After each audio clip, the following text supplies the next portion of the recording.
I actually got mocked one time years ago when I mentioned this online. Someone had asked about how do you fix your wood burning? And I said, oh yeah, I use a box cutter knife. And people were like, what? It is such a helpful thing to grab a box cutter knife and use it.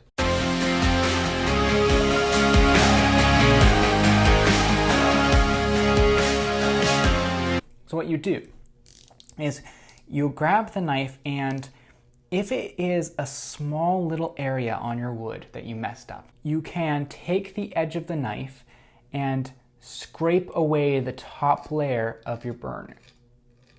So you're not using the point, you're not cutting deep into the wood, you're just ever so slightly brushing away the burn. So for example, in the tail, I had created some of these strokes that were a little too dark, that were highlighted a little too much. So what I can do is I can take my knife and using the edge of the blade, just scrape away ever so slightly the top layer of the wood. So these little marks on here that are a little too dark, I can just come and lighten them up ever so slightly. There you go.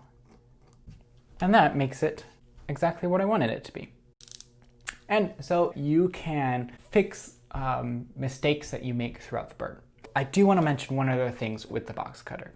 The box cutter can be used for mistakes, but it can also be used to highlight things in your wood burning. For example, in the eye here, there is light that is reflecting on his eye. Now, when I wood burned it, I didn't get it as bright, the light, as I wanted to. So what I can do is I can highlight it a little bit more. I can take my knife and that little bit of light, scrape away at the wood a little bit, highlight that. And even with the fur, if there's areas where I kind of want the fur to stand out, I can come over the top of the burn and create the strokes like I do when I burned it. And it highlights the hair as if the light was reflecting off some of the strands of hair. And that just adds a little bit of realism into the piece. This wood burning is done. It is ready to have a finish placed onto it, and I'm going to sign this with my name.